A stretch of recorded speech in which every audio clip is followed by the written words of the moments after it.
Break के बाद एक बार फिर इस्तकबाल है उत्तर प्रदेश के मुजफ्फरनगर से। खबर है मुजफ्फरनगर की बेटी ने देश का नाम रोशन किया है। महिला कबड्डी वर्ल्ड कप 2025 में भारत ने चीनी ताइपे को हराकर लगातार दूसरी बार खिताब जीता है। कप्तान रितु नेगी और उप कप्तान पुष्पा राणा की अगुवाई में टीम अजय रही। इस जीत में मुजफ्फरनगर के खिलाड़ी अन्नू का भी अहम योगदान रहा। उनकी इस उपलब्धि पर एसएसपी संजय कुमार वर्मा ने उन्हें सम्मानित किया है, जिससे जिले में खुशी का माहौल है। मेरी क्वालिफिकेशन बीए फर्स्ट ईयर, अभी मैंने बीए फर्स्ट ईयर की, अब सेकंड ईयर के पेपर दूंगी। मैंने गांव से ही, मुझे कबड्डी का बचपन से ही शौक था, तो मैंने अपने माता पिता से कहा कि मुझे कबड्डी खिलाओ। उसके बाद गांव में ही ग्राउंड खुला, उस पर मैंने मेहनत करी। मेहनत करने के बाद मैं 1-2 साल में ही नेशनल खेल गई थी। उसके बाद मैं पुलिस विभाग में भर्ती हो गई थी। पुलिस विभाग में भर्ती होने के बाद और मेहनत करके मेरा इंडिया टीम में सिलेक्शन हुआ और फिर हम बांग्लादेश में ढाका में वर्ल्ड कप चैम्पियनशिप जीते। उससे पहले बहुत नेशनल हो रहे, मैं तो बहुत हो रहे, मतलब 7-8 के करीब। हमारा फाइनल मैच चाइनीज़ ताइपाई से था। इसमें 12 टीम में थी और हमने गोल्ड मेडल जीता था। वहीं एसएसपी संजय कुमार वर्मा ने अन्नू को सम्मानित करते हुए कहा कि ग्रामीण पृष्ठभूमि से निकलकर बेटी आज देश का गौरव बढ़ा रही हैं। अन्नू की सफलता अन्य युवतियों के लिए भी प्रेरणा बन रही है।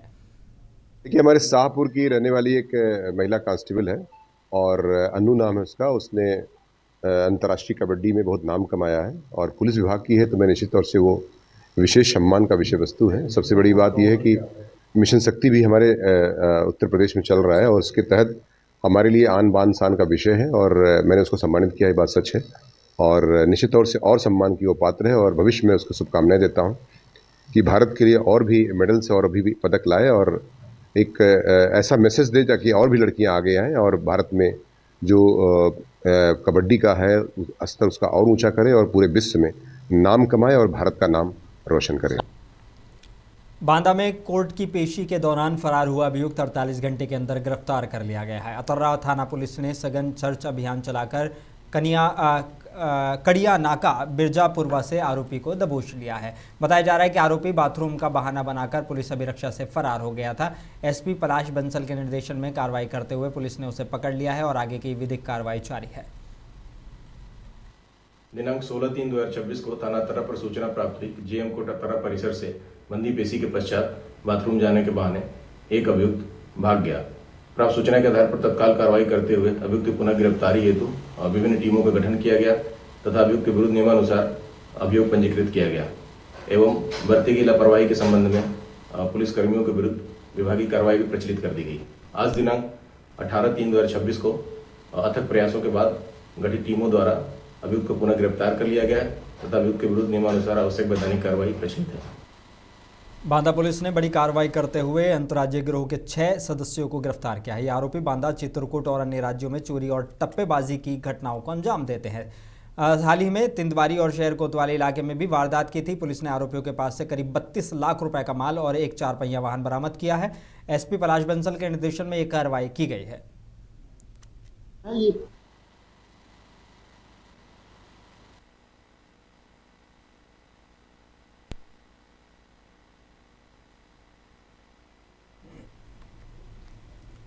सहारनपुर में देहात कोतवाली पुलिस ने मुठभेड़ के बाद लूट के मामले में वांछित 2 बदमाशों को गिरफ्तार किया है। चेकिंग के दौरान बाइक सवार बदमाशों ने पुलिस पर फायरिंग की, जिसके जवाब में पुलिस ने कार्रवाई करते हुए दोनों के पैर में गोली मारकर पकड़ लिया। गिरफ्तार बदमाशों की पहचान अब्दुल रहमान और दिलेशान के रूप में हुई है। उनके पास से नकदी, हथियार और बिना नंबर की बाइक बरामद की गई है। अपराध के नियंत्रण और आपराधिक घटनाओं की रोकथाम के लिए जनपद के विभिन्न स्थानों पर पिकेट लगाकर चेकिंग की जा रही है। इसी के क्रम में थाना कोतवाली देहात पुलिस ग्राम मनसापुर के पास चेकिंग कर रही थी, तभी उसे 2 संदिग्ध व्यक्ति मोटरसाइकिल पर आते हुए दिखाई दिए, जिनको रुकने का इशारा किया गया तो दोनों ने पुलिस पार्टी पर जान से मारने की नीयत से फायरिंग शुरू कर दी और भागने लगे। पुलिस पार्टी के द्वारा इनका पीछा किया गया और इनको वार्निंग दी गई, परंतु इनके द्वारा लगातार पुलिस पार्टी पर फायरिंग की जा रही थी। इसी आत्मरक्षा में और जवाबी कार्रवाई करते हुए पुलिस पार्टी के द्वारा भी फायरिंग की गई, जिसमें दोनों बदमाशों के पैर में गोली लगी। दोनों को तुरंत जिला अस्पताल में उपचार के लिए ले जाया गया। बिजनौर में दिल्ली के उत्तम नगर में हुई तरुण की हत्या के विरोध में खटीक समाज के लोगों ने कलेक्ट्रेट पर प्रदर्शन किया है। प्रदर्शनकारियों ने हाथों में तख्तियां लेकर आरोपियों को फांसी देने की मांग की। इस दौरान राष्ट्रपति द्रौपदी मुर्मू के नाम संबोधित ज्ञापन प्रशासन को सौंपा गया। लोगों ने कहा कि घटना ने समाज को झकझोर दिया है और दोषियों के खिलाफ सख्त कार्रवाई होनी चाहिए। होली का त्योहार जो रंगों का त्योहार होता है, उसमें खून की होली खेली गई है।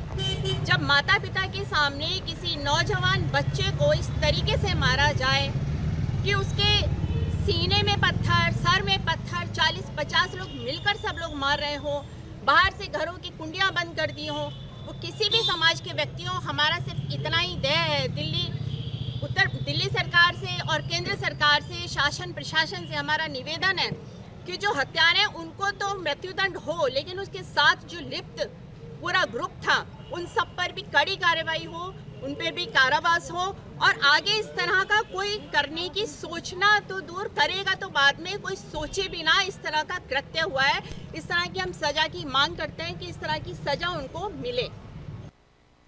बिजनौर में सील की गई आरा मशीन का संचालन करने का मामला सामने आया है। कार्रवाई करते हुए हल्का लेखपाल रजत चौधरी को निलंबित कर दिया गया है। एसडीएम ने यह कार्रवाई की है, जबकि डीएम ने पूरे मामले की विभागीय जांच के आदेश दिए हैं। साथ ही कानूनगो और नायब तहसीलदार को नोटिस जारी किया गया है। मामला जानी चौराहे के पास का बताया जा रहा है।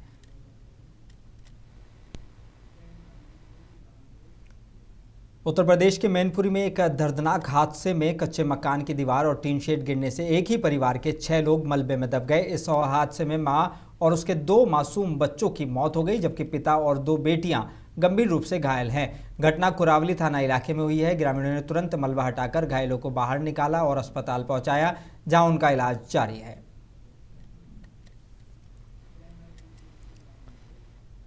मुरादाबाद के टाउन हॉल इलाके से पुलिसकर्मियों की कथित बदसलूकी का वीडियो वायरल होने के बाद मामला गर्मा गया है। वीडियो में पुलिसकर्मी महिलाओं से धक्का मुक्की करते हुए मोबाइल छीनते हुए नजर आ रहे हैं, जबकि विरोध करने पर एक युवक के साथ मारपीट का आरोप भी लगा है। घटना के बाद मौके पर हंगामा हो गया। वहीं पुलिस का कहना है कि युवक को सरकारी काम में बाधा डालने के आरोप में गिरफ्तार किया गया है।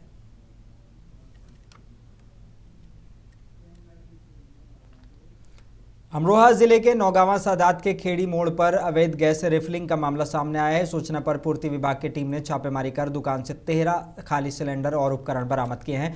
अधिकारियों ने बताया कि ये अवैध काम लोगों की जान के लिए बड़ा खतरा है। इससे पहले भी ये कहा यहाँ कार्रवाई हो चुकी है।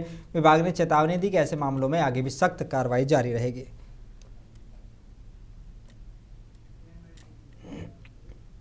उत्तर प्रदेश के जालौन के चुरखी थाना इलाके के मुसवरिया जंगल में अवैध कटान पर बड़ा खुलासा हुआ है।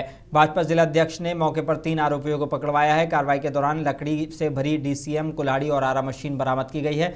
बताया जा रहा है कि रात के अंधेरे में अवैध कटान का धंधा चल रहा था। सूचना पर वन विभाग, पुलिस और प्रशासन मौके पर पहुंचे और आगे की कार्रवाई शुरू कर दी है। उत्तर प्रदेश के झांसी में टेट की अनिवार्यता के विरोध में यूनाइटेड टीचर्स एसोसिएशन के बैनर तले शिक्षकों ने मशाल जुलूस निकालकर जोरदार प्रदर्शन किया है। सैकड़ों शिक्षक बीएसए कार्यालय से डीएम दफ्तर तक पहुंचे और प्रधानमंत्री के नाम ज्ञापन सौंपा। नेताओं ने कहा कि अनुभवी शिक्षकों की योग्यता को एक परीक्षा से आंकना ठीक नहीं है और पुराने शिक्षकों को टेट से छूट दी जानी चाहिए।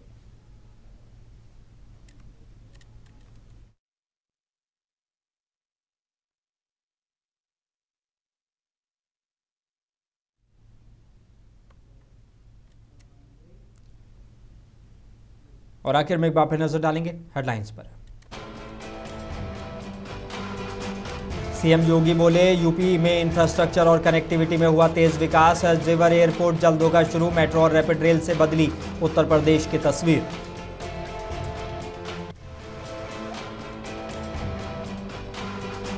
सीएम पुष्कर सिंह धामी ने श्री श्री रविशंकर से की मुलाकात। आध्यात्मिक मार्गदर्शन को समाज के लिए बताया जरूरी।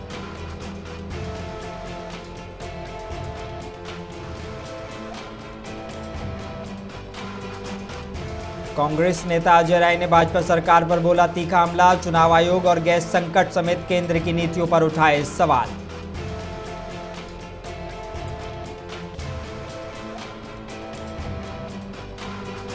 हमीरपुर में गैस महंगाई और किल्लत पर सपा का प्रदर्शन। महिला मोर्चा बोला समाधान नहीं तो आंदोलन होगा तेज।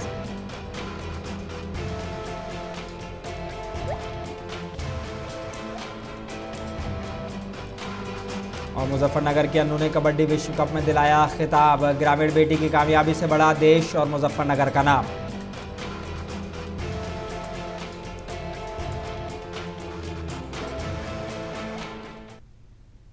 उत्तर भारत की खबरों में बस इतना ही। मुझे दीजिए इजाजत। बने रहिए मुंसिफ टीवी के साथ।